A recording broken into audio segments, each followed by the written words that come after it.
Hey, I'm in my car outside my work. I've got the flu, and I thought it was a good time to share some thoughts about habits and the unconscious mind, or at least I just want to talk about it. I'm not really sure. It's raining. Oh, gee. I read a study this week, and it was about how the brain works better in routine. So it thrives on routine. It actually prefers routine. I found in my own experience that statement to be true, because I'm a fully recovered, panic disorder, agoraphobic person, which I don't have any anxiety anymore. So one of the things that helped me was routine. I had routine, and I kept to it for a while, and it really gave me the space to heal and get better. So it was something to do with the frontal cortex or something like that, and like the frontal lobe, and like that. Something about routine, it just allows it to be able to cope somehow. Well, maybe I shouldn't really talk about this, because I'll link to the study in the description. I can speak for why I got better through routine, because I was able to contest my thoughts in a safe place that were keeping me from being normal, if that makes sense. Because of the routine that I had, there wasn't so much uncertainty. I was able to, even though I had some thoughts there surrounding uncertainty that caused panic, the routine gave me the space to, even if I believed that, I could still heal physically. So, and then I was in a safe place to contest those thoughts. So anyway, so what I wanted to talk about was, how much of what we do is actually subconscious. I mean, that is the age-old question, really, in terms of philosophy. And I've been reading a bit. I've been reading Joseph Campbell lately, Hero with 1,000 Faces. And he talks about all the different mythologies and how they're interconnected, and they all have a story, but it resonates with every single human because it's the human story. And it's what I was talking about before in my other videos, like my argument that it's biological, these kinds of, and I didn't even click that these things were connected with Carl Jung's symbolism, Carl Jung and symbolism, and Joseph Campbell and the collective unconscious, which is basically we have ideas about life, or ideas and thoughts, mythologies that are biological, and they resonate with all of us because we're all human. So why would they be any different? Like we are all the same race.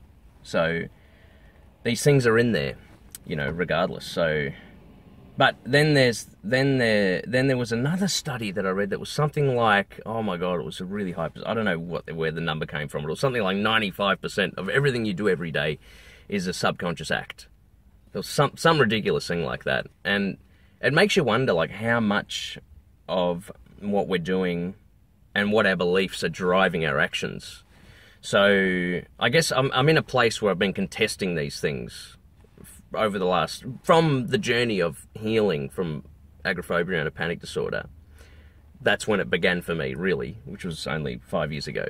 So that happened, and then from there, I've tried to continually contest my own habitual lifestyle. And I think the last year for me, meditation helped with that. Being aware and being present, because it made me be aware of things that I was doing and thinking even more so. I am by no means a perfect human or have the answer. I'm just speaking my journey. So anyway, so the idea that this is what I find fascinating. So the brain thrives better, or it works better in routine. It's able to cope better in routine. Yet, it is also the routine and the things that we do subconsciously that have been ingrained in there that have the negative effects on us. So, if you have a belief just instilled in you, like some attachment problem from a baby, and you have this belief ingrained in you up until you're an adult, subconsciously you're acting a certain way, which is degrading. You know, this is just one example, but there's many examples. And we also have the ability to brainwash our own thoughts positively as well. I'm not talking like a negative brainwash. I mean, you can, if you know how they say, like, you're the sum of the 5 people that you spend the most time with, right? What you spend your time on has an effect on you. And this is to do with my last video with manifesting your thoughts, right? Because what you think about happens in reality. So what you spend your time on with this tool, this is what I'm saying, like, this thing is a God-given tool. God-given, whatever you want to think. It's a tool. It's something. It's very powerful, is what I'm trying to say. I swore that I was not going to say in this video, and I just did. There you go. I'm not going to edit that out. So, what I'm trying to say is, I want to encourage you to be present, be aware, think about what you're doing. Be present with what you're doing. It actually helps you stop habitual things that are negative, or things that you want to change, if you want to change it. Because you, when you're being fully present with something, like say you want to go on a diet and you want to stop eating chips. If you're eating your chips and you're fully being present when you're eating every chip, realizing what you're doing to yourself when you're eating that chip, right? Eventually it has an effect, a negative effect on you, because you realize you're doing something negative, because you're being aware with every mouthful, and you're going, you're not just eating it, you know, and eventually you won't want to eat chips. Try it. Trust me. I suppose I wanted to encourage you to think, you know, if you felt stuck, because I certainly do. I feel stuck, given my current situation with life, but I choose to surround myself with positivity and hope, trying to use myself to motivate myself internally to pursue, to make my life worthwhile living, which means everyone around me get benefits from it. That's my argument with all this sort of thinking, like self-help stuff. It's self-help, but it's one of those paradoxical things where you're helping yourself, but you're helping everybody by doing it, because you're benefiting society. This is how you benefit society. Oh, this is also what I wanted to just mention was, maybe this is part of the human evolution of where we've come from and where we're going, because think the life of routine kept maybe our brains in a safe state to be able to thrive, and now we're in a place where we benefit from contesting some of those things, and we are changing. Maybe our brains will change. Maybe this is part of the evolution of humans, in that by thinking this way, maybe that won't end up being our thriving state. Maybe not resisting change will be our thriving state, because that is truly when you thrive, when you don't resist change. When you resist change, when you resist something, you cause tension. What happens when you cause tension? Not exactly sure where I'm going with this. I just wanted to talk about it. I had the thought, and I wanted to put it out there, just to get it kind of out there, because I'm going to do more videos on Joseph Campbell for sure.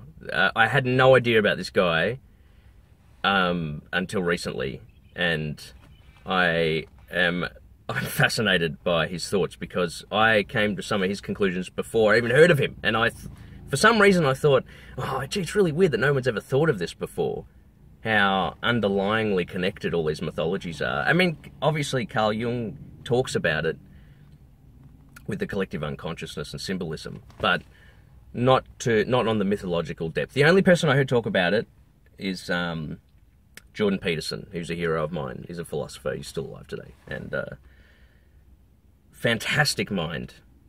I recommend checking these guys out. I will do another video talking about all this sort of stuff, because it's the journey that I'm going on at the moment. It's all tied in with self-help. I don't know what else to say. You know, becoming the best version of yourself, becoming the strongest version of yourself, becoming the most authentic version of yourself. And I like how we say version, because you're going to change constantly, and you might be a different version at different times in different situations, and that's a good thing, trust me. The brain, this powerful brain, right, is able to have different versions. It's not black and white. That's another thing I want to contest, is the black and white thinking, which might be tied in with how the mind fits in with routine and the safe place of routine. Black and white thinking. Maybe that's the same. My friend said this to me the other day. Oh yeah, the black and white is like, thinking is like a symptom of, you know, an anxiety disorder, because they think in black and white terms. Fundamentalism, anybody? Anyway, I hope you have a wonderful day. It's a beautiful day. It's raining. It's beautiful. Let's just say it's beautiful. And I hope you are not sick and have to go to work like I do. So have a good day, guys. Be kind to yourselves.